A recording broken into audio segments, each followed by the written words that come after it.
चायनात गेले म्हणे, बाहेर गेले. त्यांनी सहज कामानिमित्त, त्यांच्या कार्यानिमित्त, व्यापारानिमित्त. तर त्यांनी पाहिलं, काय पाहिलं, आणि मला सांगत होते म्हणे, दीदी मी विदेशात गेलो आणि एक गोष्ट पाहिली, फ्रेश मंकी ब्रेन सूप. म्हणलं म्हणजे काय? माकडाला बसवलंय, त्याला इंजेक्शन दिलंय, त्याला बेशुद्ध केलंय, त्याचा मेंदू फाडलाय आणि त्या खालून त्याला गरम केल्या जात. माकड जिवंत आहे, त्याला इंजेक्शन देऊन बसवलंय आणि अशा पद्धतीने त्याचं वरचं भाग काढलेला आहे की फक्त त्याचं ते जे गरम गरम त्याच्यामध्ये ते ब्लॅक पेपर, थोडंसं मीठ टाकून, थोडंसं त्याच्यात मसाला टाकून ते फक्त असं जस्ट त्याचं मेंदू वरचा ओपन करायचा आणि ते रक्त प्यायचं. Fresh monkey brain soup. कलियुगामध्ये काय खातील आणि काय जगतील हे काहीच सांगता येत नाही महाराज. मोठं अवघड झालंय बाबा. माणसं खायची वेळ आली, लोक खाताय, माणसं खाताय, सगळं संपत चाललंय. जागे व्हा फक्त वेळेत. हे भविष्य देतोय आपण आपल्या येणाऱ्या पिढीला. चला आपलं तर निभलं, आपण निभून जाऊ, पण येणारी पिढी काय पाहिल काही सांगता येत नाही महाराज. आणि म्हणून हे भयंकर कलियुग पाहिल्यानंतर त्यावेळेला वेदमनीषी व्यासांना चिंता झाली की आता करायचं तर काय करायचं. या कलियुगामध्ये अत्यंत जीव विपरीत वागतील, मानवता सोडतील, एकमेकांविषयी आदर सन्मान आदी राहणार नाही. मग काय करायचं, उपाय काय? चिंता लागली. कोणालाही चिंता लागेल. बहुजन हिताय बहुजन सुखाय संत चिंतित असतात, स्वसुखासाठी चिंतित नसतात. त्यावेळेला देवर्षी नारदांचं आगमन झालं आणि नारद महाराज त्यावेळेला वेद महर्षी व्यासांना समजून सांगताय की व्यासजी तुम्ही सर्व लिहिलं पण मात्र भगवंताच्या सगुण लीलेविषयी कुठे लिहिलं नाही. अहो या तापलेल्या जीवांना तव कथामृत तप्त जीवन कविभिरीडितं कल्मषापहं.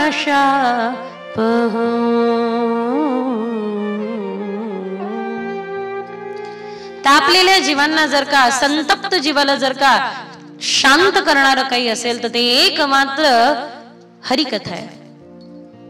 हरिकथा तुम्ही सर्व लिहिलं. राजधर्म लिहिला, बालधर्म लिहिला, स्त्री धर्म लिहिला, राजाने प्रजेशी कसं वागावं, प्रजेनी राजाशी कसं वागावं, सगळं लिहिलं. पण तुम्ही नुसतं लिहून उपयोग नाही, कोणी कोणी ते आत्मसात केलं आणि कसे कसे जगले हे लिहिणं गरजेचं होतं. त्यामुळे आता वेद महर्षी व्यासांनी दिलेल्या चतुश्लोकी भागवताचा विस्तार करायचा निर्धार केला.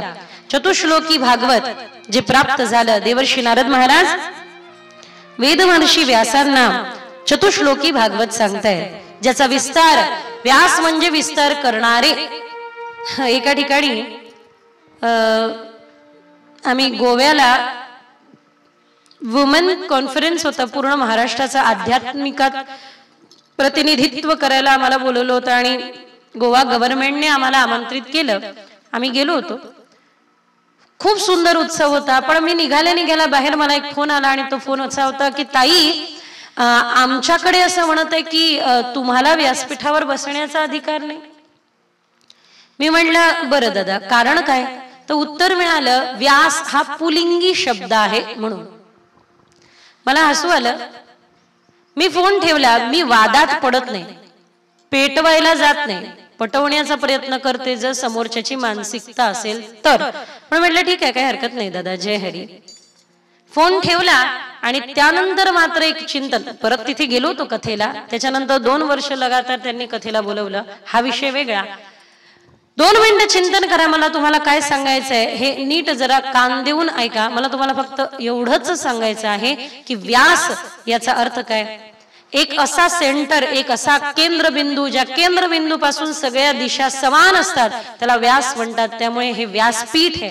मीही माझ्या गुरुदेवांना प्रश्न केला, गुरुदेव मी ऐकलं स्त्रियांनी व्यासपीठावर बसू नये, हे योग्य आहे का? खरंय का? गुरुदेवांनी फार उत्तर सुंदर दिलं. गुरुदेव म्हटले, स्वतःला स्त्री समजत असाल तर अधिकार नाही, पण स्वतःला जर का ईश्वराचे भक्त समजत असाल आणि शुद्धीने कथा सेवा करणार असाल तर करायला हरकत नाही. ज्यावेळेपासून गुरु आश्रित आहे त्यावेळेपासून अत्यंत शुद्धीने या ठिकाणी ही सेवा चाललेली आहे. विनम्रतेने या ठिकाणी सांगावं असं वाटते की भक्त नव्हते, पण गुरुने एक अशी कृपा केली की भक्त हृदय व्हावं याकरिता त्यांनी खूप बल दिलं. गुरु आपलं बल देतात, ज्याला गुरुबल म्हणतात. गुरु आपलं बल देतात आणि आपल्याला भक्ती प्रदान करतात.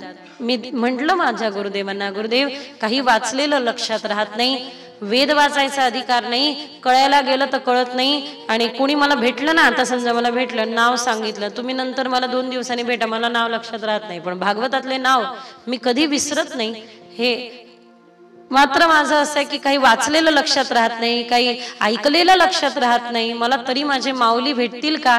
माझ्या गुरुदेवांनी फार सुंदर उत्तर दिलं, बेटा भाव बळे आकळे एरवी ना कळे. अधिकार हा कुठेतरी भाव आपली म्हणजे सेवा पौरोहित्य ब्राह्मण समाज पुसदने देखील आयोजित केली होती. 40 मौन जे होते शंकराचार्यांना आमंत्रित केलं होतं. मी आपली खाली बसली होती. थोडस शंकराचार्यांचे शिष्य आले, ते येऊ शकले नाही. मग त्यावेळेला त्यांनी मला थोडस रागाच्या स्वरात विचारलं, कोणी दिला अधिकार कथा करण्याचा? मी म्हटलं क्षमा असावी, पण गुरु आश्रित आहे, गुरुने जे आदेश दिला त्यानुसार सेवा सुरू आहे. कथा सेवा पूर्ण झाली. आशीर्वाद देता देता जाता जाता विद्वत जन देऊन गेले की तुझ्यापेक्षा जास्त ज्ञान अनेको पुस्तकांचं अध्ययन करून विद्वानांना मिळेल, पण बेटा तुझ्या हृदयातली जी भक्ती आहे ती साक्षात गुरूंचा कृपा प्रसाद आहे, माऊलींचा प्रसाद आहे, त्याला हृदयात जपून ठेव आणि वाढवत राहा. अशा पद्धतीचा आशीर्वाद विद्वत जनांनी दिल्यानंतर या ठिकाणी मी एका निर्णयाला जाऊन पोहोचली आहे की अधिकार या जीवाला असो अथवा नसो, पण भगवंताची कृपा रेड्यामुखी वेद बोले असा आहे.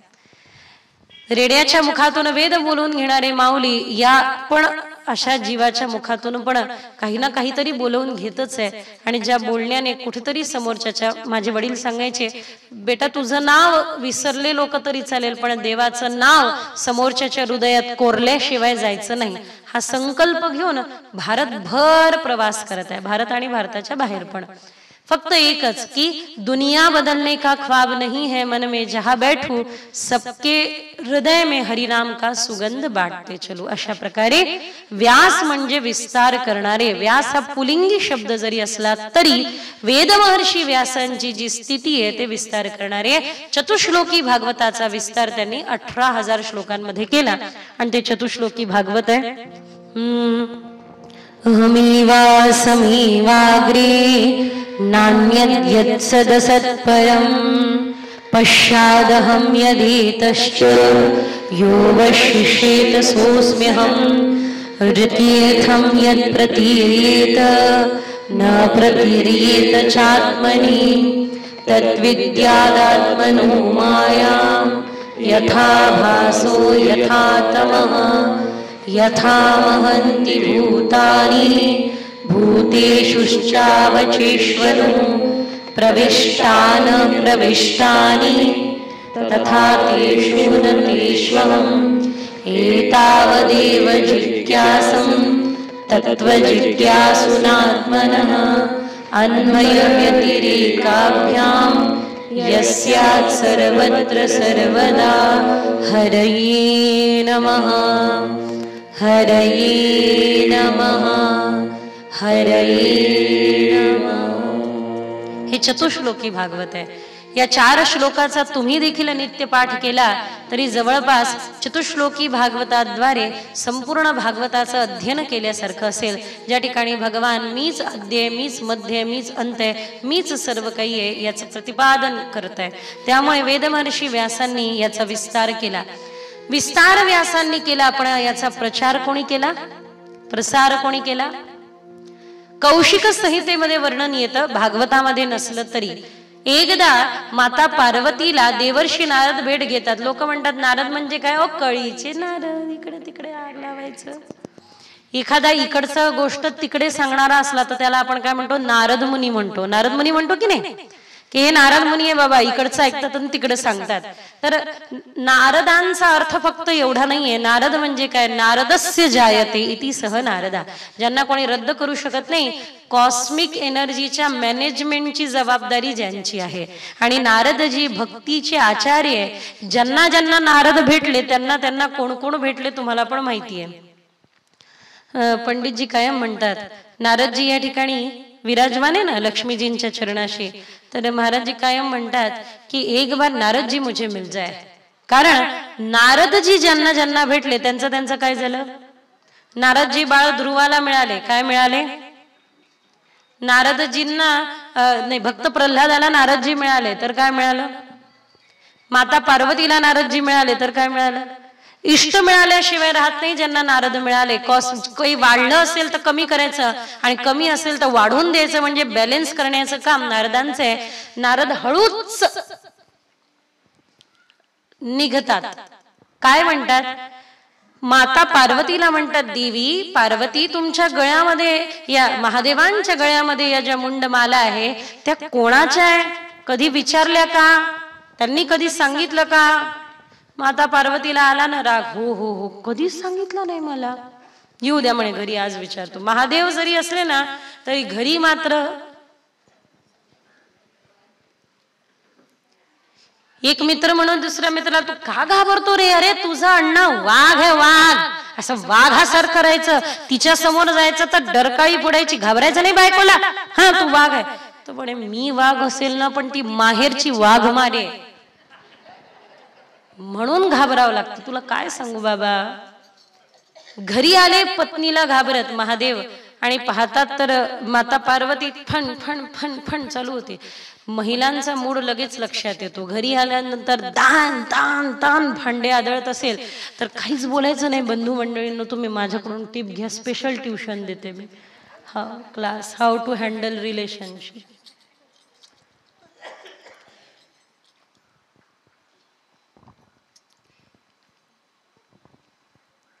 घरी आल्यानंतर महादेव शांत होते. महादेव मस्त आपल्या ह्याच्यात, पण नाही ना, हिने हळूच विषय काढला, समोरचा काढू न काढू, हिने मात्र काढला. मला सांगा महादेव, तुमच्या गळ्यामध्ये असलेल्या या मुंडमाला कोणाच्या, हा कोणाच्या या गळ्यात माळा घालून फिरता, कोणाला आपल्या हृदयाशी लावून फिरता. महादेव म्हणे, अगं तुझ्यापासून मी काहीतरी लपवलंय का. अगदी मी ज्याचं भजन करतो त्याचं नाम पण तुला सांगितलंय, काहीच गुपित ठेवलं नाहीये. मग तुम्हाला विचारलं, मी सांगितलं, मी सांगतो. हे माझ्या गळ्यामध्ये असलेल्या मुंडमाला तुझ्या आहे. तुझ्या, हा हा तुझ्या आहे. मी तुझ्या मुंडमाला गळ्यात घालून फिरतो. तू परत परत जन्माला येतेस, परत परत देह ठेवतेस. तू जेव्हा जेव्हा जन्माला येतेस त्या त्या वेळेला त्या मुंडमाला मी गळ्यामध्ये घालून फिरत असतो.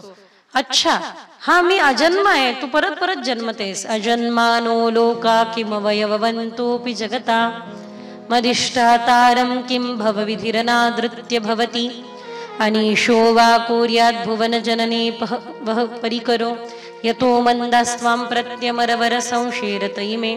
शिवमहिम्नामध्ये सांगितलंय त्या पद्धतीने, मी अजन्म आहे, तुम्ही परत परत जन्माला येता. म्हणे मग मी कसं जन्माला येते आणि तुम्ही कसे अजन्म आहे. तर म्हणे याकरता अजन्म आहे. ते अजन्म असण्याचं कारण हे की मी अमर कथा ऐकले. मग म्हणे मला पण ऐकावं लागेल, मलाही ते अमरत्व द्यावं लागेल. तर अमरनाथावरती नेण्यात आलं आणि अमरनाथावरती नेऊन महादेव ही कथा सांगायला आरंभ करतात. कौशिक संहितेमध्ये म्हटलंय, विगलित च अंड, एक शुक श्रावक तिथे ही कथा ऐकत असतात. या कथेचं पूर्वी नाव अमरकथा, आणि ही अमरकथा सांगत असताना त्या ठिकाणी एकादश स्कंदामध्ये माता पार्वती, दशम स्कंदामध्ये माता पार्वतीला येते निद्रा. निद्रा देवीला ओळखता का, माहितीये का. हा, ज्याची हरवली आहे त्याला विचारा काय अवस्था होते. त्यामुळे मी म्हणत असते, इथे येऊन झोपलात तरी काही हरकत नाही, फक्त एक अट आहे, काय, घोरू नका. मला याचं समाधान असेल, कथेने जागृती नाही दिलं तर काय झालं, कमीत कमी विश्रांती तर दिली, थोडी शांती तर मिळाली. काही लोक झोपेतही सुरू राहतात. त्याचे 1000 द्यायचे आणि याच्याकडून 2000 घ्यायचे. झोपेतही चालू राहत. एकाने सेकंड हँड स्कूटर घेतली, दिवसभर त्याला किक मारत होता, सुरूच नाही झाली. आता सेकंड हँड नाही झाली. दिवसभर किक मारत होता, सेकंड हँड स्कूटर काही सुरू झाली नाही. रात्री मात्र जे जागृती ते स्वप्नी, रात्री मात्र जोरदार किक मारली आणि आदळला धडकन अंथरुणाच्या खाली आणि म्हणतो कसा आत्ता कशी सुरू झाली ग.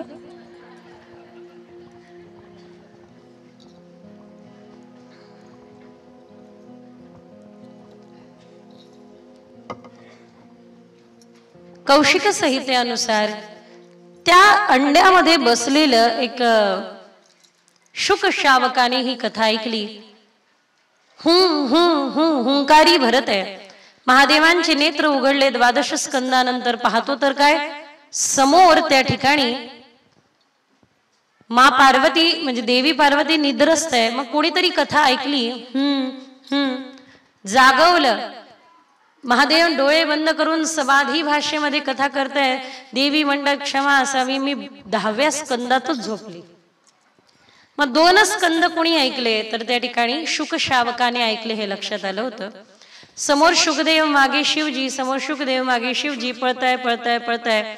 अंततोगत्वा वेद महर्षी व्यासांच्या पत्नीने ज्यावेळेला जांभाळी दिली त्यावेळेला शुकांनी त्यांच्या मुखातून गर्भात प्रवेश केला आणि 1 नव्हे 2 नव्हे 12 वर्ष मात्र गर्भामध्ये निवास केला. किती वर्ष? 12 वर्ष.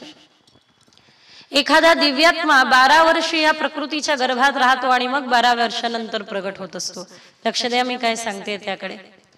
दिव्यात्मा 12 वर्ष तप करतो प्रकृतीच्या गर्भामध्ये. हे कशावरून? अनेको संत महात्मा गण त्यांच्या परंपरेमध्ये 12 वर्षाने अवतरित होतात असं मानलं जातं. 12 वर्षाचं हे तप गर्भामध्ये केलं आणि गर्भात मंत्र प्रस्फुटित व्हायला लागले. गर्भात मंत्र ऐकू येऊ लागले. मंगलम भगवान विष्णु, मंगलम गरुडध्वज, मंगलम पुंडरीकाक्ष, मंगलाय तनोहरी. त्या अद्भुत मंगलमय मंत्रांना ऐकल्यानंतर व्यास आणि व्यासपत्नी म्हणताय की हा बालक जन्माला आला तर जो गर्भात मंत्र म्हणत आहे मन्नात त्रायते इति सह मंत्र, तो जन्माला आल्यानंतर किती लोकांच्या मनाला तारून नाही का नेणार? हजारोंच्या मनाला तारून न्यावं याकरता या बाळाने जन्माला यावं. पण ते बाळ यायला तयार नाही. का म्हणत आहे? बाहेर आल्यानंतर देवा तुमची माया मला पकडल्याशिवाय राहणार नाही. ही माया मोठी नाच नाचवते. मियती ती माया. माझं नसतानाही माझं माझं म्हणत फिरणं म्हणजे माया आहे. मा या माझं नाही पण मात्र आपल्याला आपलं वाटणं ही माया.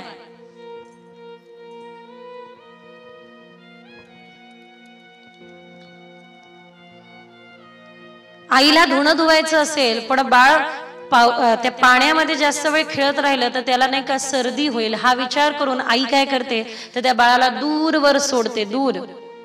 आणि आई धुणं धुवायला बसते. पण आई इतकी हुशार आहे, इतकी चतुर आहे, आईने थोड्या अंतरावरती काय ठेवले? खेळणे. ज्या वेळेला पहिलं लेकरू खेळणं पाहत आहा त्या खेळण्याशी खेळायला लागतं. आईकडे जायचं विसरूनच जातो. हा अगदी खरंय. आपल्याही जीवनामध्ये असंच आहे. भगवंताकडे जायचं विसरून जातो, देवाचं व्हायचं विसरून जातो, त्याला भजायचं विसरून जातो, त्याला जपायचं विसरून जातो आणि या खेळण्याशी खेळत बसतो. घर, गाडी, बंगला, मी आणि माझं यात अडकतो. खेळतो आणि अचानकच आठवतं अरे मला तर आईकडे जायचं होतं ना. परत निघतो. आई इतकी हुशार आहे, दुसरं खेळणं पहिल्या खेळण्यापेक्षा जास्त चांगलं ठेवलेलं आहे. देवाचंच आहे. म्हणून तर भगवान म्हणतात दैवी येशाम गुणमयी मम माया दुरत्यया. ही माझीच आहे, दैवी येशाम. अच्छा, मायेला नावं ठेवू नका. लोक मायेला नावं ठेवतात की ही माया अशी आहे, गुरफडते, भयंकर आहे, नाही. माया ही अडकवणारी नाहीये, माया ही फसवणारी नाहीये, उलट माया ही देवदर्शन करवणारी आहे. मी गंमत म्हणून सांगत असते, बरेच लोक दैवी मायेला समजूच शकले नाही म्हणून ते मोह मायेलाच सर्व काही समजून बसतात. नाही, दैवी माया पण आहे. पाणी हे तत्व शॉपकीपर कडे जाऊन 2 हायड्रोजन द्या 1 ऑक्सिजन द्या, 2 हायड्रोजन घेऊन 1 ऑक्सिजन घेऊन एकत्र करून प्रयोगशाळेमध्ये बनतो का पाणी? हे तत्व प्रयोगशाळेत बनतं का? H2O 2 हायड्रोजन घेतले 1 ऑक्सिजन घेतलं हलवलं झालं पाणी असं असतं का? नाही. वॉटर एलिमेंट बनण्याकरता एक निर्धारित उंचाई आवश्यक असते. विशिष्ट अशा पर्वतावरती 2 हायड्रोजन 1 ऑक्सिजन येऊन एकत्र येतात, त्याचा स्फोट होतो. जिथे तो स्फोट होतो, जिथे ते एकत्र येतात, जिथे त्यांचं एकत्र येणं आहे, प्रकृती आणि परमात्म्याचं समन्वय साधन आहे, त्या प्रक्रियेला, त्या एनर्जीला, त्या ऊर्जेला माया म्हणतात.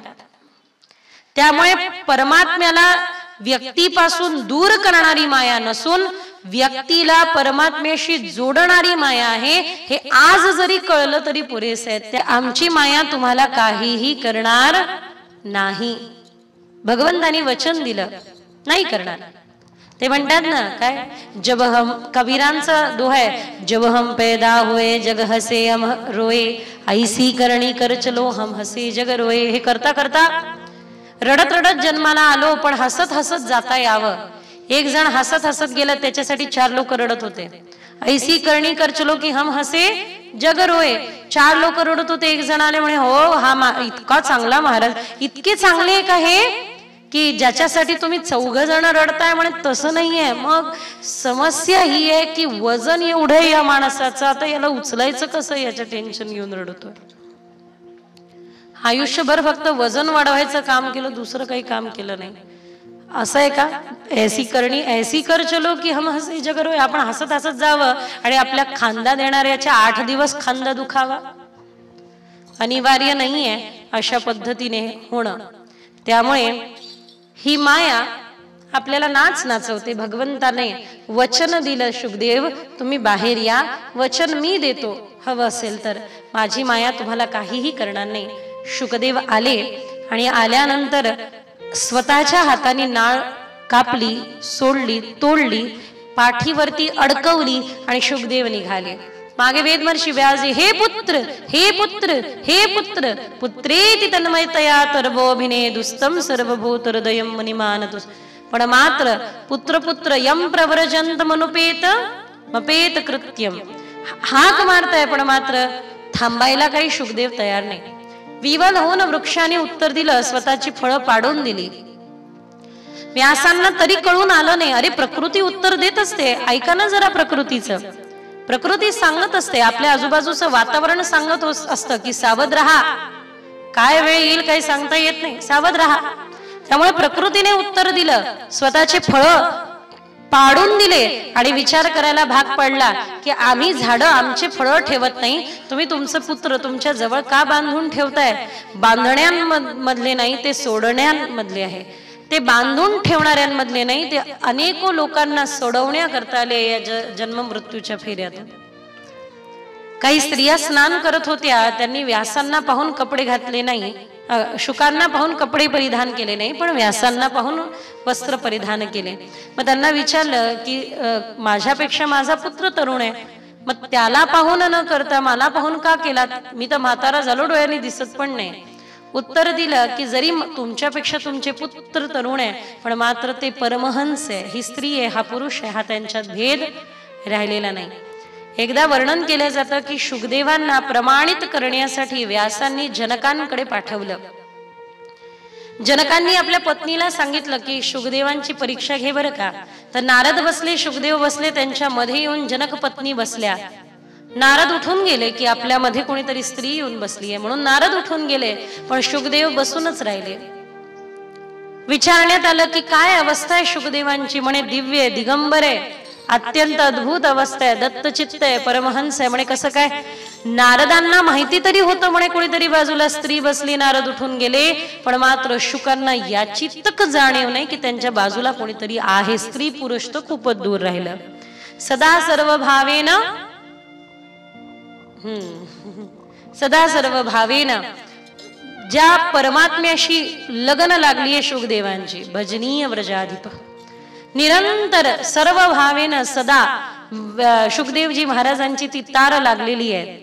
नाही मेरा तार हरि से जोड़े ऐसा कोई संत मिले, मेरा तार हरि से जोड़े ऐसा कोई संत मिले, जोड़े ऐसा कोई संत मिले, मेरा तार हरि से जोड़े ऐसा कोई संत मिले, हो ऐसा कोई संत मिले, ऐसा कोई संत मिले, ऐसा कोई संत मिले। मेरे हाताने टाळी वाजवा। बघा आजकाल हिंदी जवळपास सगळ्यांना कळतं, म्हणून आणि हे भजन तर अतिशय सोपे आहे। आपली ही देवाबरोबर अशीच निरंतर लगन लागावी, असे कोणीतरी संत आपल्याला भेटावे, जे संतांनी हे निरंतर आपली लगन त्या देवाबरोबर लावून ठेवावी। हाताने टाळी वाजवा ना।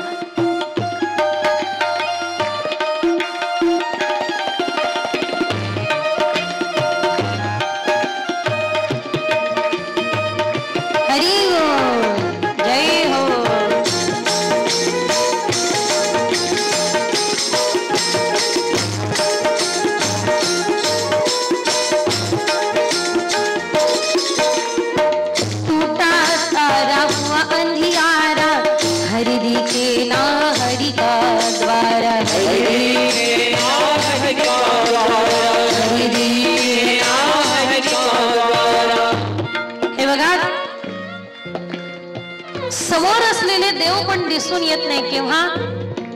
सोपे हो, पुस्तक पण आहे आणि वाचायला माणूस पण तयार आहे, पण मात्र पुस्तक वाचता येत नाहीये। कारण काय, खोलीमध्ये अंधार आहे, तार जोडा, बटन दाबा, आपोआप लाईट लागेल आणि पुस्तक वाचता येईल। तसं या जीवात्म्याला परमात्म्याशी जोडणारा महात्मा असतो। हाताने टाळी वाजवा। शुकदेवांसारखे महात्मा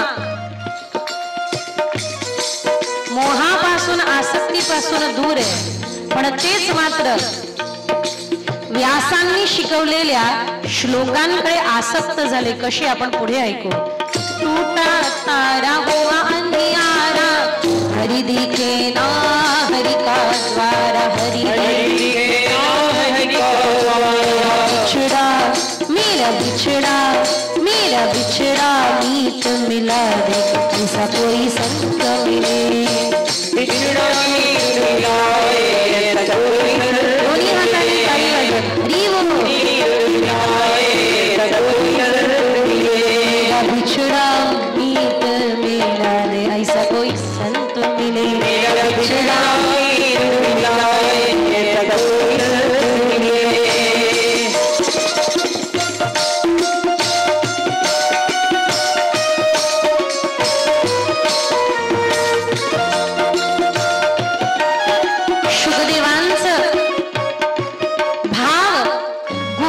बसून भजन करताय, पहा ना। व्यासांचे प्रेम बोलवू शकले नाही शुकदेवांना, पण भागवताचे श्लोक मात्र बोलवून गेले। व्यासांनी आपल्या शिष्यांना काही श्लोक शिकवून दिले आणि सांगितलं की श्लोक गात जा, आणि कोणी म्हटलं की पूर्ण करा, अर्धी गायचे, आणि कोणी म्हटलं पूर्ण करा तर त्यांना माझ्याजवळ घेऊन यायचं। म्हणून व्यासांनी शिकवलेल्या या श्लोकाचा उच्चार शिष्यांनी सुरू केला। हाताने डाळी, मुखाने हरिनाम।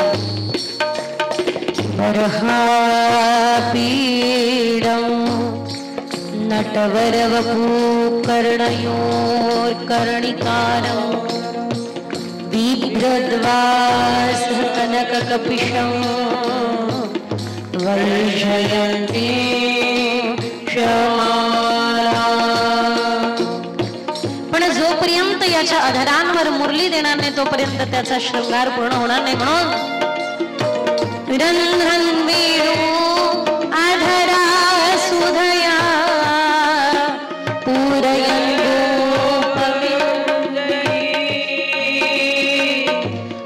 वृंदारण्यं स्वपदरमणं रायशगी।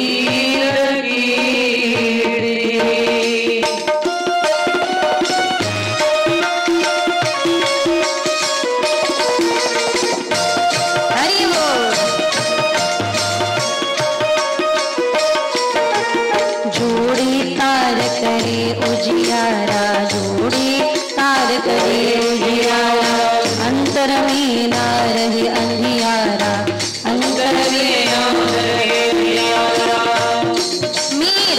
आत्म रूप दिखा दे, जय हो मेरा आत्म रूप दिखा दे, ऐसा कोई संत मिले, मेरा आत्म रूप दिखा दे,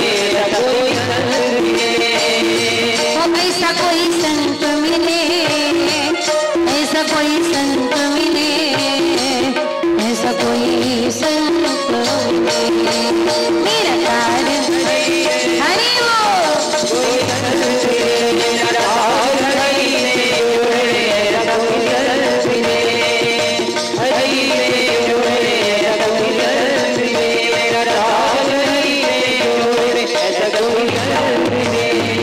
गोपाल कृष्ण भगवान की जय। तर ज्यावेळेला वेदमहर्षी व्यासांनी आपल्या शिष्यांना काही श्लोक शिकवले, त्यापैकी पहिला श्लोक देवाचा वर्णनाचा गायला. अहो वरहापीडम नटवर वपु कर्णयोर कर्णिकारम, नवऱ्याप्रमाणे सुंदर नटले नटवर वपू.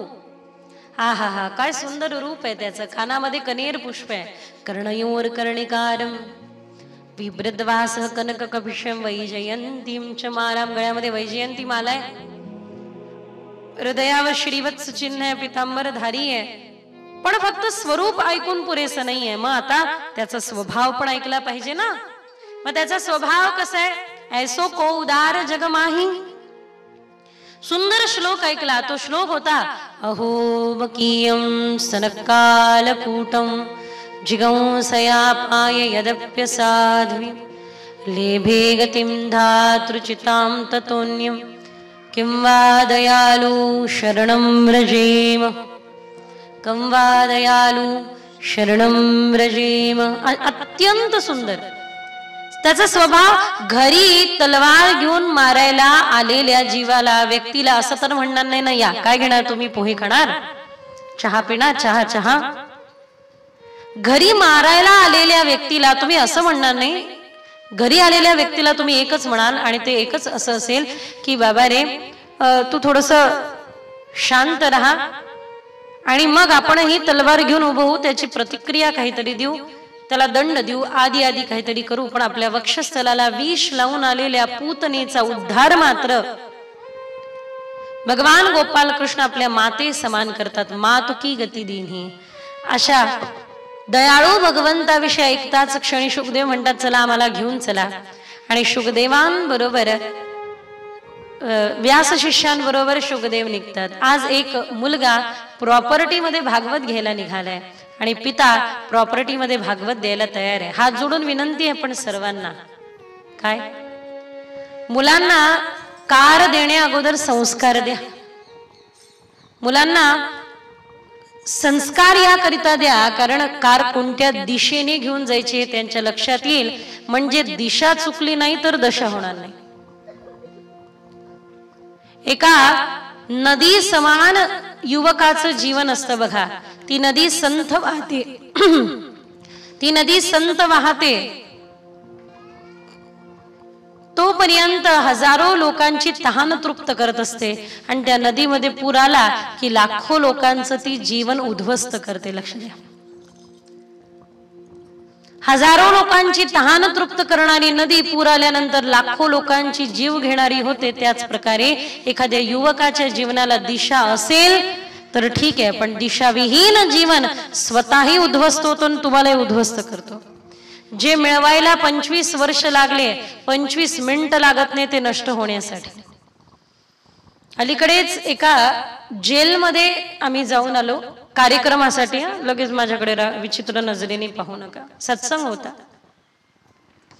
सत्संग निमित्ताने आम्ही जेलमध्ये गेलो. त्यामुळे एका व्यक्तीला, वाशिम क्षेत्रामध्ये होतो, एका मुलाला विचारलं बाबा तू काय इथे. त्याने फार सुंदर सांगितलं, दीदी नवीन गाडी घेऊन दिली बाबांनी, मी चालवत होतो, माझा बर्थडे होता, मला कोणी ओव्हरटेक केलं, मला आवडलं नाही, एकदम ब्रँड न्यू मर्सिडीज महागडी गाडी, बाबांनी 25 वर्ष मेहनत केले आणि मला गाडीची चावी हातात दिली, मी गाडी चालवत होतो, मला ओव्हरटेक केलं, मला आवडलं नाही, स्क्रॅच करून गेला. आमच्यात इतकी भांडणं झाले, इतके भांडणं झाले की तितका दगड उचलला आणि टाकला डोक्यामध्ये, तो ऑन द स्पॉट गेला. त्याच्यामुळे याला जेलमध्ये यावं लागलं. तो म्हणे 25 वर्ष, किती वर्ष बापाने मेहनत केल्यानंतर 25 वर्ष मर्सिडीज गाडी घेतली आणि 25 मिनिटं लागले नाही, ज्या मुलाला घेऊन दिली त्या एकूण त्या एक मुलाचं आयुष्य पूर्णतः बर्बाद झालं आणि आता पुढचं जीवन संपूर्ण त्या तुरुंगामध्ये घालवावं लागेल, कारण हातून अशी घटना घडली. किती मिनिटाचा राग? 25 सेकंदाचा राग सांभाळता आला नाही म्हणून जीवन उद्ध्वस्त झालं. मला काय सांगायचं तुमच्या लक्षात अर्थातच येत असेल, चांगली संतती ही खूप मोठी संपत्ती असते. थोडासा विचार करा, ज्याच्या जीवनामध्ये आयुष्यभर आपण कमाई करतोय आणि कमाई करून करून जे निर्माण करतोय ते आपण निर्माण केल्यानंतर आपली संतती गमवण्याकरता काहीही वेळ लागत नाही. जर संस्कार देणार नाही, त्यांना राग कसा हँडल करायचा हे शिकवणार नाही, मोह द्वेष मत्सर कसं सांभाळायचं हे शिकवणार नाही, तर जीवन उद्ध्वस्त झाल्याशिवाय राहणार नाही. एका ठिकाणची गोष्ट, धुणे भांडी करते लोकांच्या घरची, बिचारी आनंदात राहते. तिच्या मुलाने एका भलत्याच धर्माच्या मुलीला पळून दिलं. हिच्या घरी रात्री लोक आले, हिला अत्यंत विचित्र अशा पद्धतीने मारहाण झाली, काय काय बरंच काय काय झालं. आणि मग मला एकच माझी वाट काय माहित कसं काय त्यांना असं वाटलं की मी पोहोचणार तिथे, माझी वाट पाहत होते. मी तिथले माझ्या परिचित लोकांची थोडीशी विनंती केली की या ताईचं जे दुःख आहे तेवढं दूर करा. त्याला म्हणा, तू जिथे तिथं राहा बेटा, तू इकडे येऊच नको, तुझ्यामुळे तुझ्या आईला किती त्रास झाला याची कल्पनाही तुला नाही. मला एक गोष्ट कळत नाही, आपल्या व्यक्तिगत छोट्याशा स्वार्थापायी आपण आपल्या मातेपित्याचं जीवन कसं उद्ध्वस्त करतो याची जाणीव देखील आपल्याला राहत. म्हणून मी मुलींना आजकालच्या सांगत असते, मुलींना तोंडावरती एवढंच लाली लिपस्टिक फासा की कोणी तुमच्या वडिलांच्या तोंडाला, आई वडिलांच्या तोंडाला काळं फासू नये. एवढाच लाली लिपस्टिक फासा आणि विचार करा, थोडंसं चिंतन करा. मला दुसरं काय बोलायचं नाहीये. सध्याच्या परिस्थितीमध्ये संस्काराची नितांत आवश्यकता भासून येते. तुम्हाला काय वाटतं, बरोबर आहे की चुकीचं आहे? दरम्यानच्या काळामध्ये एका शाळेवरती लव जिहाद या विषयावरती मी बोलायला गेली असताना आमचे गाडीचे त्या ठिकाणी निर्धारित असलेले ड्रायव्हर जोरजोरात रडू लागले आणि बाहेर आले. मी म्हटलं का? म्हणे मुलगी माझी 18 वर्षाची आहे दीदी, ती ज्या मुलाबरोबर निघून गेली तो 19 वर्षाचा, कामधंदे करत नाही, मुलाच्या वडिलांच्या जीवावरती खातो. मी तिला इतकं प्रेमाने ठेवलं, तिला पेढा आवडायचा. म्हणे दीदी ज्यावेळेपासून ती घरातून निघून गेलेली आहे तिला 18 वर्ष तळ हातावरच्या फोडाप्रमाणे जपलं पाहिलं. अचानकच मी बाहेर गेलो, ती रात्री 3 वाजता घर सोडून निघून गेली, पळून गेली. वाट तिची पाहतो. आजही पेढ्याचं दुकान दिसलं की मी तिथून रोज रडत जातो आणि माझी नजर तिकडे जाऊ शकत नाही किंवा जात नाही, कारण मला इतकी भीती वाटते. मला याची चिंता नाहीये की लोक माझी बदनामी करताय किंवा काही बोलताय माझ्याविषयी, याची भीती किंवा याची चिंता नाहीये. पण जी मला रोज दिसायची माझी लेक, आज मला ती दिसत नाहीये डोळ्याने, याचं मला दुःख होत आहे. ती कशी राहील, ती ठीक असेल का? मला तुम्हाला फक्त हे सांगायचंय, मला तुम्हाला इमोशनल करायचं नाही, पण मात्र एक गोष्टीचं चिंतन की येणारा काळ जो आहे तो काळ मोठा विचित्र होत चाललेला आहे. या काळाकरता संस्काराची पुंजी हाच एकमात्र साधन बनणार आहे. लहानपणी बुद्धी आश्रित झाली, या वयामध्ये बुद्धी आश्रित झाली तर मोठं झाल्यानंतर ती बुद्धी चुकीचं काम करत नाही, चुकीचा निर्णय घेत नाही, चुकीच्या मार्गावरती चालत नाही. म्हणून संस्काराची नितांत गरज आहे असं व्यक्तिगत तरी मला वाटतं.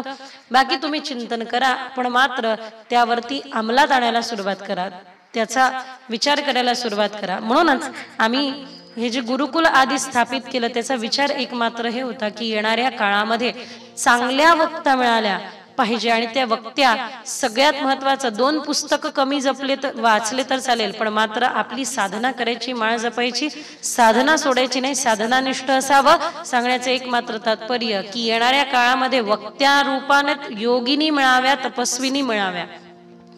माऊली आपण सर्वांना माहितीये, कुरेकर बाबांनी आयुष्यभर धर्माकरता कार्य केलं. कुरेकर बाबा समर्पित आहे, त्यांचं जीवन समर्पित आहे धर्म कार्याकरता. आणि आपण सगळ्यांना कल्पना असेल नसेल, रोज ते आपल्या शिक्षण संस्थेच्या उंबरठ्यावरती पाणी टाकायचं. आणि कोणी त्यांना विचारलं की तुम्ही शिक्षण संस्थेच्या मंदिराच्या थोडी उंबरठ्यावर पाणी टाकत आहे, देवाला थोडी पाणी टाकत आहे, तुम्ही शिक्षण संस्थेच्या उंबरठ्यावर, सद्गुरु जोग महाराज शिक्षण संस्था, त्या संस्थेच्या उंबरठ्यावर पाणी का टाकता? त्यावेळेला बाबांनी उत्तर दिलं, अरे बाबा, ही संस्था फक्त कीर्तनकार तयार करत नाही, ही संस्था महात्मा तयार करते. अशा महात्मा तयार करणाऱ्या संस्थांनाही मंदिराची मी पूजा करतो. म्हणून खरोखर आज याची आपण सर्वांनी चिंतन करणं 101 नाही 1000% गरजेचं आहे की आपण सगळ्यांनी या वस्तूचं चिंतन करावं. आज व्यासपीठावरती तपस्वियांची, वैराग्याची, त्यागियांची आणि थोडं साधनानिष्ठ भक्तांची आवश्यकता, गरज भासून येते. गोपाल कृष्ण भगवान की, गोपाल कृष्ण भगवान की. आहे नवीन ऐकतोय म्हणे, हो अजून लेटेस्ट आहे, ओपनिंग सेरेमनी पण व्हायची, चला तुमच्या हातून करू. प्रॉपर्टी देणारे व्यासजी महाराजांनी प्रॉपर्टी भागवत रूपी दिली, संस्कार रूपी दिली. आपल्या मुलाला जवळ बसवा आणि समजून सांगा, मी वारीला जायचो, तू वारीला जाऊ शकत नाही, किमान जे वारीला जातात त्यांना 2 घास खाऊ तर घाल. मी भजन करायचो, तू भजन नाही करू शकत, तर जे भजनी आहे, वारकरी आहे, माळकरी आहे, त्यांना किमान ते थकल्यानंतर त्यांचे पाय तर दाबून दे. जे मी सत्कर्म केले ते पहिले सत्कर्म कर, म्हणजे प्रॉपर्टी तुझ्या नावे मी करेल. जोपर्यंत जिवंत आहे ना तोपर्यंत घरातलं एक फुटकं भांडही यांना देऊ नका. जोपर्यंत तुमच्या संस्कारांवरती ते चालत नाही तोपर्यंत मात्र सावध राहा. कारण तुम्ही जे निर्माण केलं ना, ते निर्माण तुम्ही भरपूर मेहनतीने केलंय, त्याला सहजासहजी नष्ट होऊ देऊ नका. थोडं सांभाळा, थोडं जपा, समोरच्याला संस्काराची पुंजी द्या. शुकदेवजी महाराज ते घेतले आणि सुंदर अशा प्रकारे कोणता तो जीव आहे ज्या जीवाच्या माध्यमातून भागवताला प्रत्येकापर्यंत पोहोचवलं, ते म्हणजे राजा परीक्षित. राजा परीक्षितांची कथा पाहण्या अगोदर आपल्याला थोडं महाभारताकडे वळावं लागेल. महाभारताकडे वळण्याकरता आपल्याला गीता ही जाणून घ्यावी लागेल. आपण माहिती आहे तुकोबराय म्हणतात, गीता भागवत करती श्रवण, गीता भागवत करती श्रवण, गीता भागवत करती श्रवण.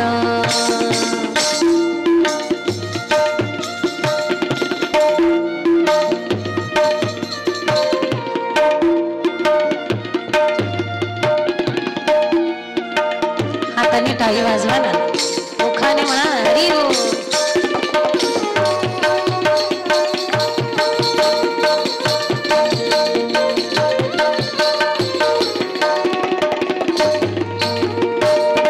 अखंड चिंतना विठोबाचे, अखंड चिंतना विठोबाचे, गीता भागवत करती श्रवण,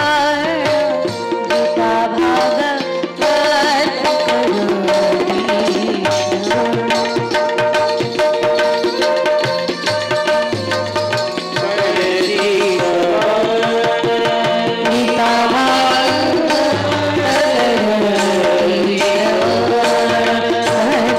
करती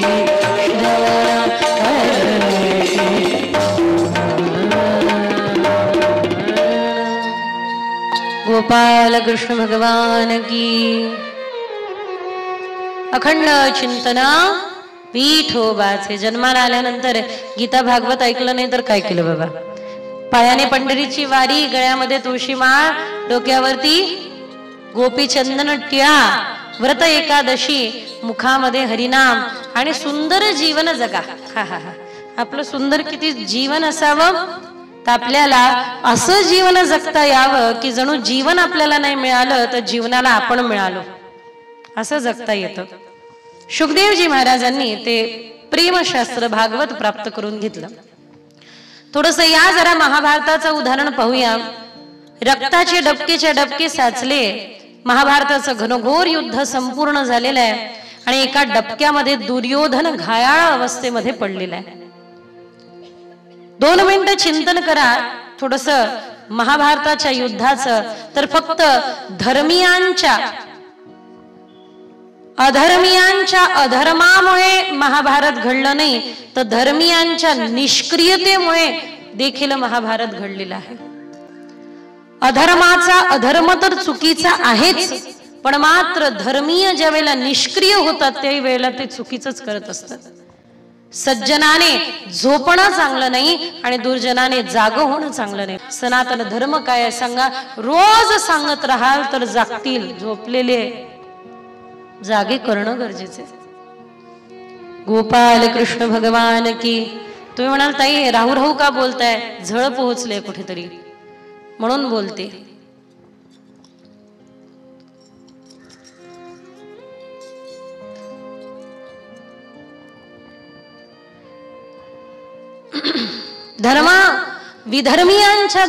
विधर्मामुळे फक्त महाभारत घडलं नाही, धर्मीय निष्क्रिय झाले म्हणून महाभारत घडलं. विचार करा, ज्या द्रौपदीला भरी सभेमध्ये साडी खेचण्यात आली, जी द्रौपदी स्वतःच्याच सासऱ्यांपुढे स्वतःच्याच ज्येष्ठ श्रेष्ठांपुढे असताना देखील अशा पद्धतीने तिचे वस्त्रहरण करण्यात आले. विचार करा, त्या राज्यातल्या स्त्रिया सुरक्षित असतील काय? द्रौपदीची साडी खेचणं सुरू होतं त्यावेळेला द्रौपदीने पहिले विचार केला, एक तरी पती माझ्या सोबत येईल. 5 पती आहे, मोपती 5 5 के तुम पती. वाट पाहत बसली होती द्रौपदी की कोणीतरी पुढे येईल, पण कोणीही पुढे आलं नाही.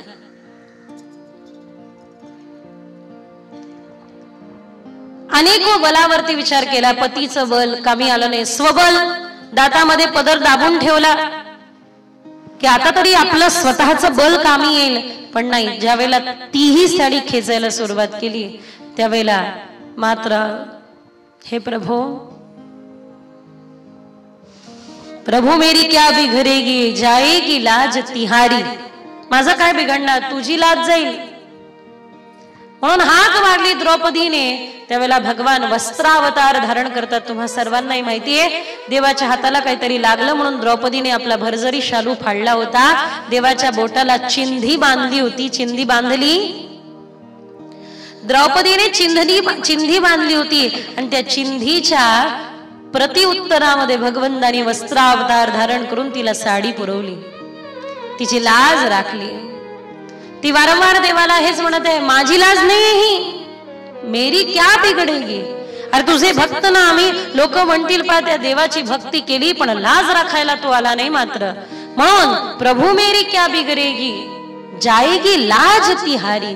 मोपती 5 5 के तुम पती. माझे 5 पती असले तरी त्यांचे पती तर तुम्ही आहात, परमपती आहात, परम परमेश्वर आहात. त्यामुळे आता माझी लाज राखणं तुझं काम. हा तुझं काम.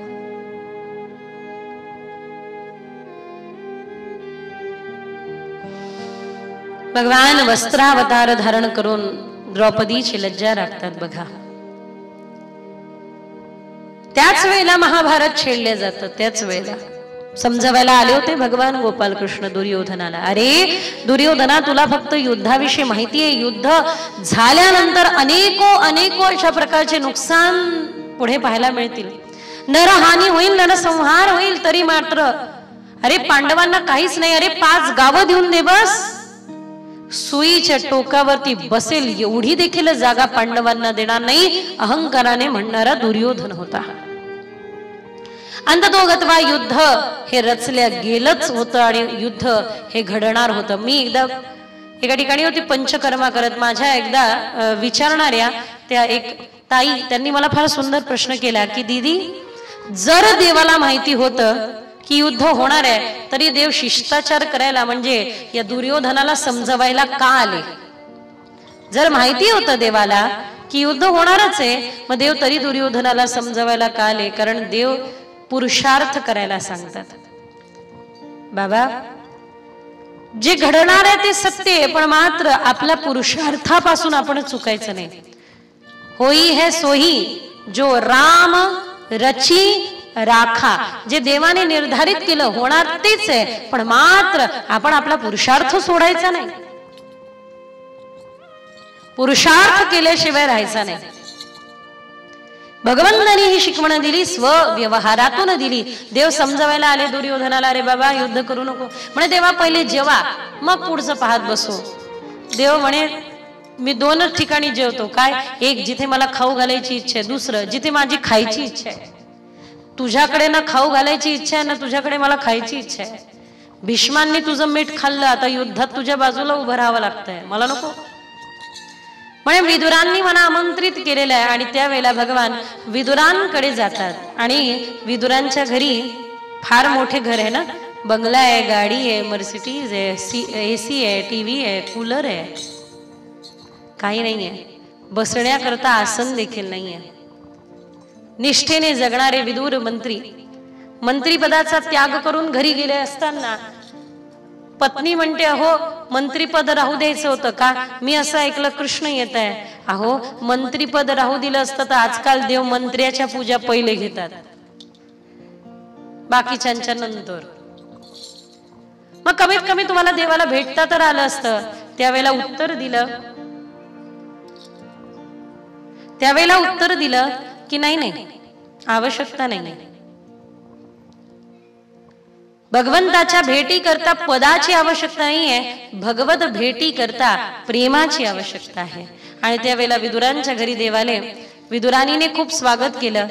केळं बाहेरून आणले आणि देवाला केळाचं सालपट खाऊ घालायला सुरुवात केली. देवाला पाहण्यात इतकी दंग झाली, ती इतकी मग्न झाली, इतकी गुंग झाली की केळाचा गर खाली, सालपट देवाच्या हाती. देव सालपट खातात आणि म्हणतात, काकी खरं सांगतो इतकी भूक लागली होती. इतका नाटक करणारा हा नटवर वपू आहे. त्याला दुर्योधनाकडे भूक नव्हती लागली, तिथे 56 भोग तयार आहे, तिथे भूक नव्हती लागली, इथे आल्या त्याला भूक लागली. खरं सांगतो का की आजपर्यंत भरपूर केळं खाल्ले, पण तुझ्या हातची चव या जगात कुठे नाही बघ. विदुर घर आहे, विदुरानी पर खूप खिजाय. काय करतेस? अगं नीट बघ काय करते. देवाला केळ खाऊ घालते. अगं नीट पाहिलं तर सालपट अर्ध देवानी खाल्लेलं, अर्ध देवाच्या हाती. केळाचा गर खाली. देवा लोक तुला 56 भोगाचा नैवेद्य दाखवतात रे, आणि मी सालपट खाऊ घातलं तेही तू प्रेमाने खाल्लं.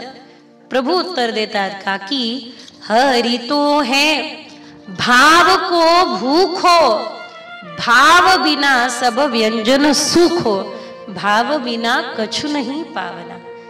मी भावाचा भूक केलाय ग. भावग्राही जनादस्मिन तुष्टे जगत तुष्ट. घरी दुर्वासा आले होते. द्रौपदीच्या मनामध्ये प्रश्न होता, काय करायचं. खाऊ काय घालू यांना, खाऊ काय घालू. सगळं संपलंय, अक्षय पात्र आहे, पण शेवटी धुवून ठेवलं की काही देत नाही. भगवान गोपाल कृष्ण म्हणतात, सखी कशी आहेस तू? द्रौपदी म्हणे, बरं झालं देवा आला. आता प्रश्नच पडला दुर्वासांना खाऊ काय घालू. म्हणे, वा ग वा, मी आलो की तुला काम आठवतो हे. म्हणजे मी आलो की तुला काम सांगायचं असतं. देव येतोच पांडवांच्या संकटात धावून. द्रौपदी म्हणे, ते बसले द्वारावरती, शाप देऊन टाकतील. यांचा शाप काय खराय काय? राहू शाप देते. बरं मग काय करायचं? नाही काहीतरी कर देवा. अक्षय पात्र म्हणे सगळं धुवून टाकलं, काहीतरी असेल. नाही मी स्वच्छ नीट अशी सेवा करते. घेऊन तरी आहे. पात्र घेऊन आली. अन्नाचा एक कण होता, तो दाळा एक उचलला, मुखात टाकला. देवाने ढेकर दिला. इकडे सगळ्यांचे तृप्त झाले. यांना असं वाटलं आपले जेवणच झाले. नाही म्हणे, आम्ही पोटभर जेवलं सारखं सुख. सगळे ढेकर देऊ लागले आणि तृप्त झाले. भोजन आता करण्याची स्थिती राहिली नाही, पूर्ण पोट भरून गेलं होतं. त्यावेळेला मात्र दुर्वासा म्हणतात, हे द्रौपदी, तो जो आलाय ना तुझ्या झोपडीत जो आलाय ना, त्याचं एकदा दर्शन करून दे फक्त. अस्मिन तुष्टे जगत तुष्टे. प्रभू ते जे सगळ्या जीवाचा उद्धार करतात. म्हणून भगवंताची वाट पाहणाऱ्या त्या विदुराच्याही परिवाराचा उद्धार केला आणि विदुराच्या घरच्या कण्या देवाने प्रेमाने खाल्ल्या. कशी ही सबसे ऊंची प्रेम सगाई, दुर्योधन को मेवा त्यागो, साग विदुर घर खाई. एक मारवाडी भजन आहे, सगळ्यांनी मिळून म्हणून गाइए. भक्तों के लिए आपने क्या क्या नहीं किया, ये भी गा सकते.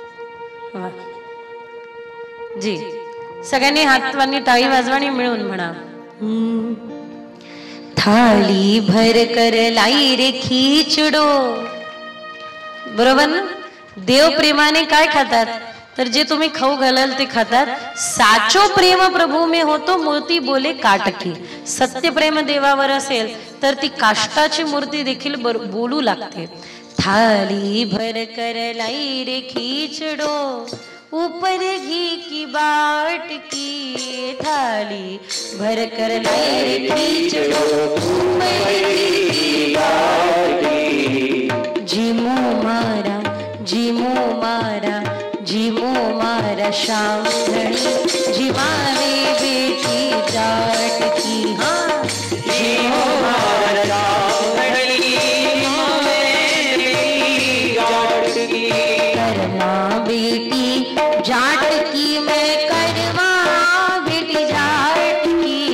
करना बेटी जाट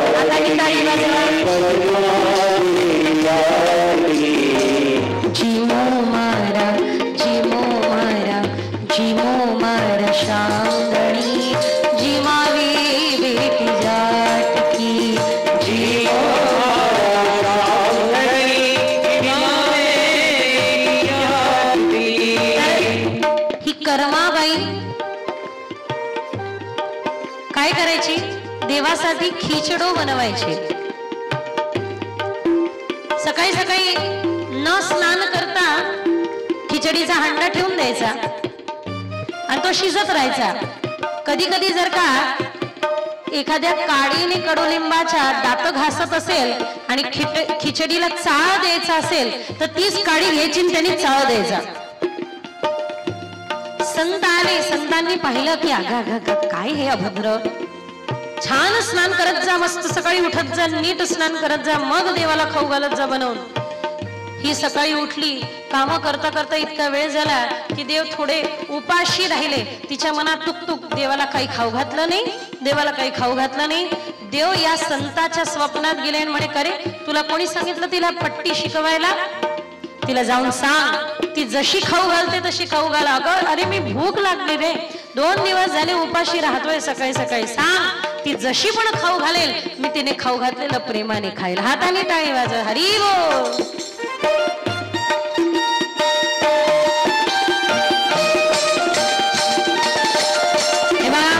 भक्तीची व्याख्याच ही आहे. कोणती व्याख्या. महात्म्य ज्ञान पूर्वस्तु सुदृढ स्नेह सर्वतोधिक सुदृढ स्नेह असावं. म्हणजे त्या ठिकाणी महात्म्य ज्ञान पण असावं आणि सर्वतोधिक सुदृढ स्नेह असावा. त्यामुळे भगवंताचं महात्म्य ज्ञान कधी कधी लपलेलं बरं. आमचे गुरुदेव या सगळ्या मंडळींबरोबर बालकांबरोबर क्रिकेट खेळायचे. तर गुरुदेव म्हणायचे की मी ज्या वेळेला यांच्या बरोबर क्रिकेट खेळायचो त्यावेळेला हे माझ्याकडे हळू बॉल मारायचे. मग त्याचा मला आनंद नाही यायचा. का तर गुरुदेवांना लागू नये म्हणून बॉल हळू मारायचे. मग मला आनंद नाही यायचा. ज्या वेळेला महात्म्य ज्ञान विसरतो त्यावेळेला देवाला आनंद होतो. तर कुठे कुठे महात्म्य ज्ञान प्रगट व्हावं आणि कुठे कुठे ते लपवावं जेणेकरून देवाला सुख मिळावं. दोन्ही हाताने टाळी वाजवत हरी बोल.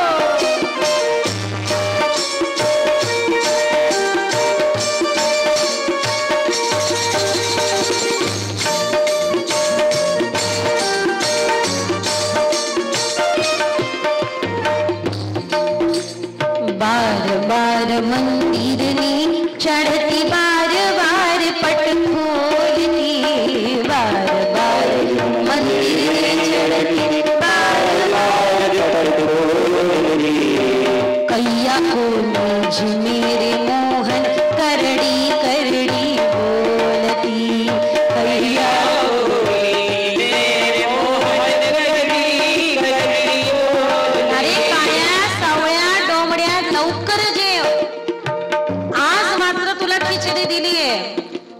आज जिमावू थाने खिचडो घाल रबड़ी छाछ चुकी. आज जिमावू थाने खिचडो घाल रबड़ी छाछ चुकी. जियो मारा श्याम धनी जिमावे यार. हरी बोल.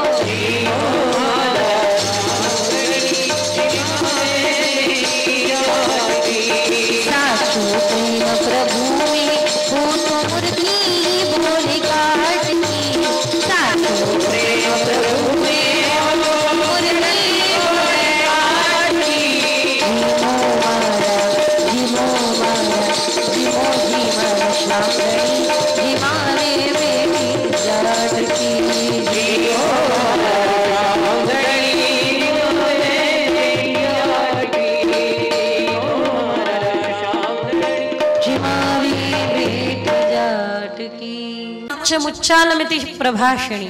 सोडून द्या. का सोडून द्या? कारण जरी याने माझ्या पुत्रांना मारलं असेल पण हा गुरुपुत्र आहे आणि ब्राह्मण आहे, यांना मारणं उचित नाही, दंड देणं उचित नाही, सोडून द्या. अग्निपुत्री जरी द्रौपदी असेल तरी कुठे दाह करायचं आणि कुठे शांत व्हायचं याचं भान द्रौपदीला आहे. सोडून देण्यात आलं. पण या अश्वत्थामाने सुभद्रा आणि अभिमन्यू, सुभद्रेचा पुत्र आहे अभिमन्यू, अभिमन्यूची पत्नी उत्तरा जी गर्भस्थ होती, त्या अश्वत्थामाने त्या गर्भावर प्रहार केला आणि पाही पाही महायोगीन देवदेव म्हणत धावत गेलेल्या उत्तरेच्या गर्भाची रक्षा भगवंतांनी एकेका हातात 2-2 आयुध धारण करून केले. जे देव शस्त्रास्त्र न उचलण्याचा संकल्प या युद्ध प्रसंगी घेतात की नाही मी शस्त्रास्त्र उचलणार नाही, तेच देव आज भक्ताच्या वंश सुरक्षेकरता एकेका हातात 2-2 शस्त्र घेतात आणि त्या गर्भाची सुरक्षा करतात. हे कुंती माता पाहते आणि म्हणते, देवा एक मागू का? मला काहीतरी द्या आणि तुम्हाला द्यावं लागेल. काय द्यावं लागेल? जे मी मागेल ते द्यावं लागेल, कारण मी तुमची चोरी पकडलीये. आत्मोद्धार कसा होतो बघा. देवर्षी नारद महाराज ज्यावेळेला वेद महर्षी व्यासांना उपदेश करतात त्यावेळेला आपल्या पूर्वजन्माचा वृत्तांत सांगतात की गतजन्मामध्ये मी दासीपुत्र होतो, पण भागवत कथा श्रवण केल्याने काय झालं? संत सेवा केल्याने, ज्या संतांनी मला सुंदर असा उपदेश केला, त्या संतांच्या उपदेशाने मला प्राप्त झालेल्या नमो भगवते तुभ्यम वासुदेवाय धीमहि नमः संकर्षणाय च प्रद्युम्नाय निरुद्धाय नमः संकर्षणाय च या मंत्राद्वारे देवर्षी नारद महाराजांना एकदा देवदर्शन होतं आणि मग देव लपतात. पुन्हा पुन्हा ते दर्शन व्हावं याकरता देवर्षी नारद व्याकुळ होतात. अंततो गत्वा आईचं मृत्यू झाल्यानंतर देवाच्या नित्य स्मरणामध्ये भगवत स्मरण करत आपला देह ठेवतात, तर पुढचा जन्म देवर्षी नारदांचा प्राप्त होतो. ही फक्त कथा ऐकण्याची महती आहे की त्यांना उद्धार नारद रूपात प्राप्त झाला. या ठिकाणी आपण परत एकदा या सगळ्या कथेचं रिव्हिजन का केलं तर माता कुंती म्हणताय की दुःख नारदांना झालं ना.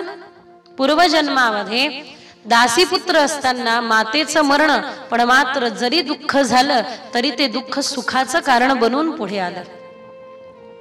कसं की त्यानिमित्ताने का होईना भगवत भक्तीला तर लागले. म्हणून प्रभो मला द्यायचं असेल तर दुःख द्या, कारण हे दुःखच मला तुझ्या स्मरणाचा कारण ठरणार आहे. दुःख से अगर छोट खाई न होती प्रभू तेरी याद आई न होती. एकच दुःख आपल्याला कायम रडवू शकत नाही हो.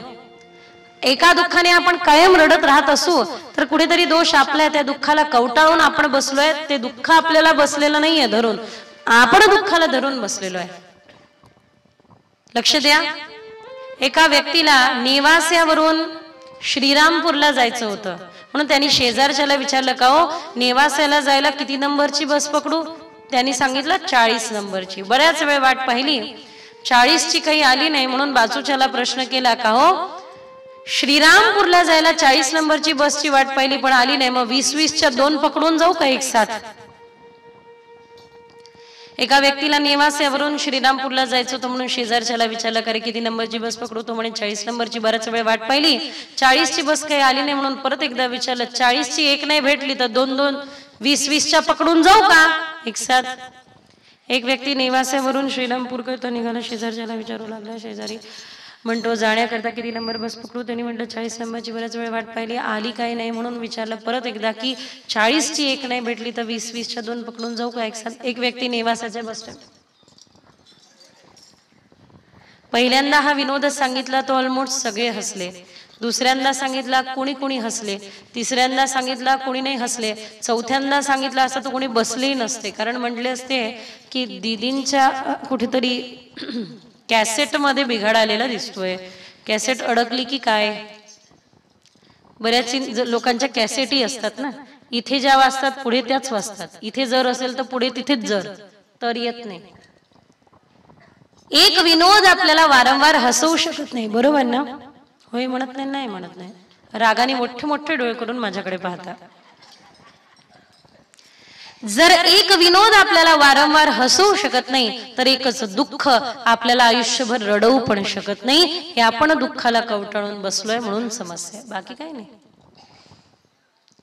दुःखाने आपल्याला कवटाळून बसलेलं नाही, आपण दुःखाला ठेवलेलं आहे, जपून जपून ठेवलंय. राहू राहू त्याला समोर आणतो, बाई माझ्यासोबत काय झालं माहितीये, काही एक जाणून घ्यायची इच्छा नाहीये तुझ्यासोबत काय झालं. प्रत्येकाला आपापल्या दुःखाचा डोंगर मोठा वाटत असतो. तुम्हाला तुमचा असतो, मला माझा असतो.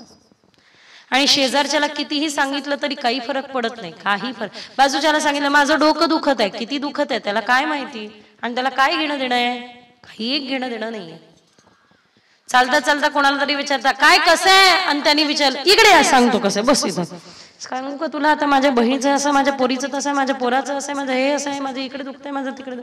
तुम्ही पुरे पुरे येतो येतो बस बस बस विचारलं ना, काही काही काही ऍज अ फॉर्मॅलिटी म्हणून आपण सहज काय कसं आहे म्हणून विचारतो. पण आपल्याला काही एक घेणं देणं नसते की समोरच्याचं कसं आहे. खरंय की खोटे? बोला ना. हो, धन्यवाद. त्यामुळे दुःख ज्याचं त्याला माहिती आहे, या दुःखाला धन्यवाद द्या. किमान या दुःखाच्या निमित्ताने आपण देवाचं नाम जपतोय. दुःख से, कारण वृंदावनातले एक संत म्हणतात की बलिहारी वा दुःख की, त्या दुःखाला धन्यवाद ज्या दुःखाने मला निरंतर माझ्या देवाचं स्मरण करून दिलं. दुःख आत्म्याचं स्नान आहे, निरंतर होत राहिलं आणि हा आत्मा मग देवाच्या पात्रतेचा झाला, परमात्म्याच्या आत्मा हा जीवात्मा पात्रतेचा झाला. या कारणास्तव दुःख असावं म्हणून मा कुंतीने दुःख मागितलं. तुम्ही दुःख मागितलं नाही तरी चालेल. लहान गा मुलगा आई बरोबर दुकानात जातो, दुकानदार म्हणतात घे घे घे चॉकलेट घे, घे तुझ्या हाताने घे. नको, अरे घे रे मी सांगतो घे. नको, ते घेत नाही का, थांब थांब, काढून दिले त्याने, लगेच घेतले. बाहेर आल्यानंतर आईने विचारलं कधीपासून सुधारला. घे म्हटलं तर घेतलं नाही, दिले तर घेतले. कसं म्हणे, आई मी ठरवूनच गेलो होतो, काय घे म्हटलं तर घ्यायचं नाही, दिले तर घेतल्याशिवाय राहायचं नाही. का रे बाबा असं का? म्हणे सोपं आई, माझे हात छोटे आहे, माझ्या छोट्याशा हातामध्ये किती असे चॉकलेट बसणार, पण त्या दुकानदार काकाचे हात मोठे आहे, त्यांच्या हातात जास्त चॉकलेट बसणार म्हणून त्यांच्या हातून घेणार. आपण जे देवाला मागतोय ते अत्यंत छोटे आहे आणि त्याला जे आपल्याला द्यायचंय ते कितीतरी मोठे, कितीतरी विस्तारित आहे, कितीतरी विशेष आहे, कितीतरी भव्य आहे, कितीतरी दिव्य आहे. आणि म्हणून यानंतर मा कुंतीने जे दुःख मागितलं असं दुःख मागायची गरज नाही. देवाला एकच म्हणा, देवा मला माहितीये माझ्या जीवनात जे पण होत आहे ते चांगल्यासाठी होत आहे किंवा चांगलं होत आहे, आणि तू जीवनात जेही करशील ते योगी. निज इच्छातः करिष्यति, हरि इच्छातः करिष्यति. जी तुमची इच्छा है आम्ही स्वागत. तेरे फूलों से भी प्यार, तेरे कांटों से भी प्यार, तू जो भी देना चाहे दे दे मेरे सरकार. तेरे फूलों से भी, तेरे कांटों से भी. गोपाल कृष्ण भगवान की. सुख दुख की एक खेल मिछोनी खोले जीवन अपना मुख. यानंतर अनेक प्रसंग, त्यापैकी एक सगळ्यात महत्वाचा प्रसंग घेऊ आणि या ठिकाणी थांबूया, सगळ्यांनी मिळून म्हणा. यानंतर मात्र पांडवांनी राजगादीवरती बसण्यापूर्वी जशी ग्लानी युद्धापूर्वी अर्जुनाला झाली की मी हे युद्ध का करते, हे सगळे माझे, तशी ग्लानी धर्मराज युधिष्ठिरांना युद्धानंतर झाली की मी आपल्याच लोकांचे रक्त वाहत गेलेल्या, कितीतरी रक्तांचे डबके भरलेल्या या महाभारताच्या युद्धानंतर ही गादी मला मिळाली, मी कसं बसायचं. त्यावेळेला पितामह भीष्मांची भेट घेतली. भीष्म देव जाणार होते द्वारकेला, पण थांबले. कोणासाठी? या बुढ्या बाबासाठी थांबले. अंगातून बाण गेलेले आहे, पण मात्र एकच मुखामध्ये, उस वक्त जल्दी आना नहीं शाम भूल जाना, राधे को साथ लाना, जब प्राण तन से निकले, इतना तो करना स्वामी जब प्राण. मी ठेवितो मस्तक ज्या ठिकाणी, तेथे तुझे सद्गुरु पाय दोन्ही. जिथे असं म्हणतात मला तुझं दर्शन व्हावं, तो शेवटचा क्षण, माझ्या शेवटच्या क्षणी तुझं दर्शन व्हावं. असं पण म्हणलेलं पूरक आहे. आणि असं पण म्हणलेलं पूरक आहे की तुझं दर्शन व्हावं तोच शेवट असावा, बस दुसरं काही नाही. शेवटचा दिवस गोड व्हावा. अशा प्रकारेनं पितामह भीष्म वाट पाहताय आणि त्यावेळेला अतिशय सुंदर भगवान गोविंद पोहोचले. ते कसे त्यांचं वर्णन करताय. कुणी कुणी असं पण वर्णन करतं की पितामह भीष्म म्हणताय की हे देवा, माझ्या मुलीचं लग्न मला तुझ्या बरोबर लावून द्यायचंय. अर्जुन पांडव पाहत बसले. बाल ब्रह्मचारी असलेल्या या पितामह भीष्मांची मुलगी कोण आली? बाबांनी सांगितलं म्हणणे लेकरू आहे म्हणून, मुलगी आहे म्हणून. हा ब्रह्मचारी आणि यांचं मुलगी कोण? त्यावेळेला पितामह भीष्म म्हणतात देवाने आपण सर्वांना एक मुलगी दिलेली आहे आणि त्या मुलीचं नाव आहे बुद्धी. बुद्धी. आणि या बुद्धिरूपी माझ्या मुलीचं लग्न मला तुझ्या बरोबर लावून द्यायचंय. भगवान म्हणतात कशा पायी लावून द्यायचंय? सांगतात ना, पितामह भीष्म सांगतात. तू कसा आहे त्याचं वर्णन पितामह भीष्म म्हणतात. इति मती रूप कल्पिता वितृष्णा इति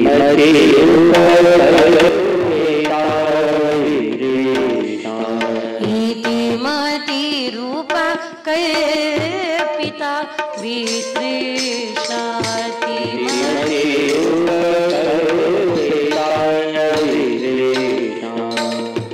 भगवती सात्वत पुंगवे विभूनि स्वसुखमुपगते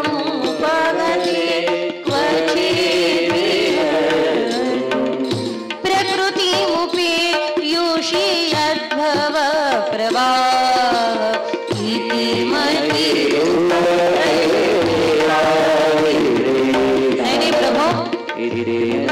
तुम्हीच एकमात्र पात्र आहात माझ्या बुद्धीचं लग्न तुमच्या बरोबर. का? तुम्ही किती सुंदर आहात पहा ना. आहा हा. त्रिभुवन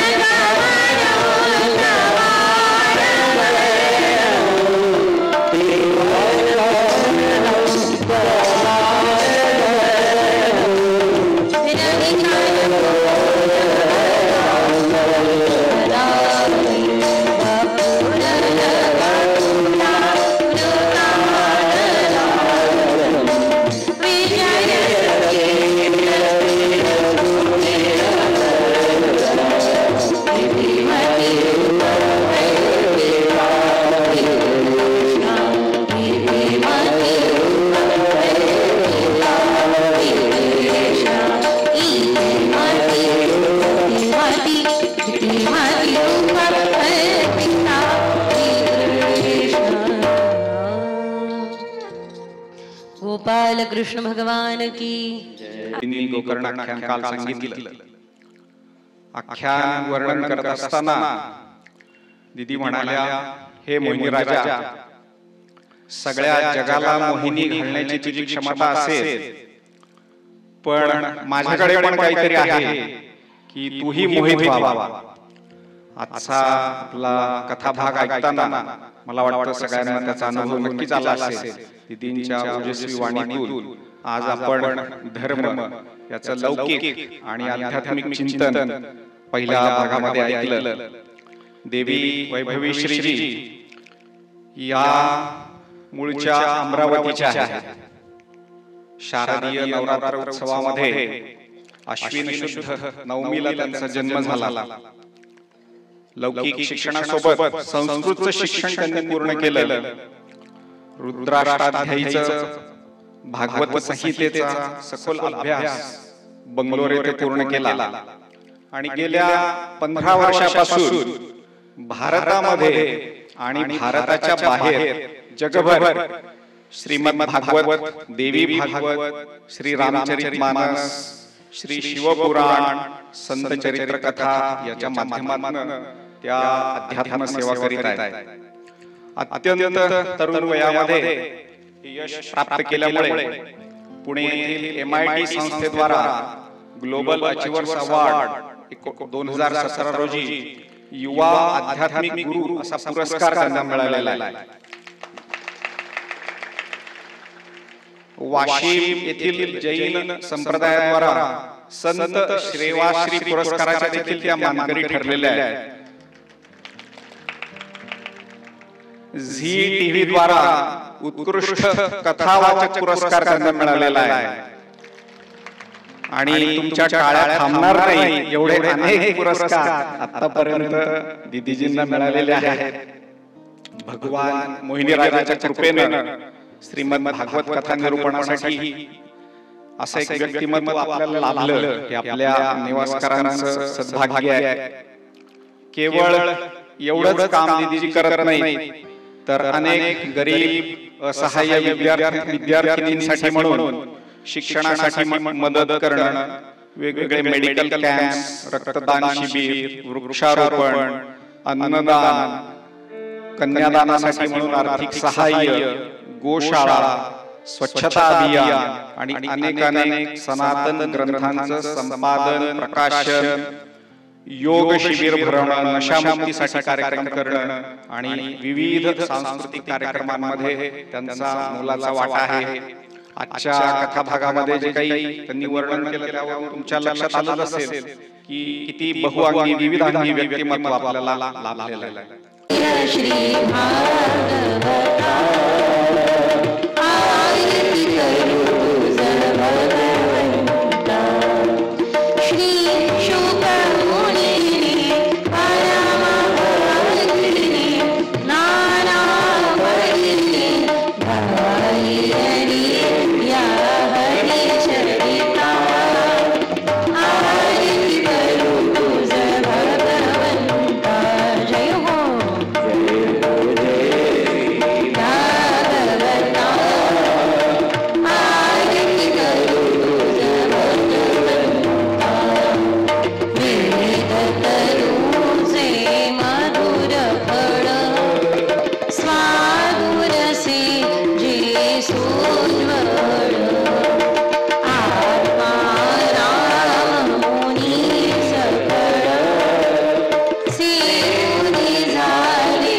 आरती विष्णुमूर्ती जय मालय शक्ती मोहिनी रूप तुझे तू आणिल योगी ऐसोनी देव दैत्य सर्व समुदाय पंक्ती पाहिले एकवट सुरापुरा योगी आरती विष्णुमूर्ती सोनी राहुले अमृत पान केले कोणी शशी सूर्य दान लिहिले चालुनी चक्रवेगे याचे शिरचे दिले वासिले रविचंद्रा कोणी झाले आरती विष्णुमूर्ती प्रसिद्ध निवास जेथे प्रवरा वाहे तेथे वास तुझा उभे वैकुंठ आहे भक्ती मुक्ती शीघ्र आहे देव गजानी आहे ओसावी नंदन मनी कृपेनी पाहे आरती विष्णुमूर्ती आरती ज्ञान राजा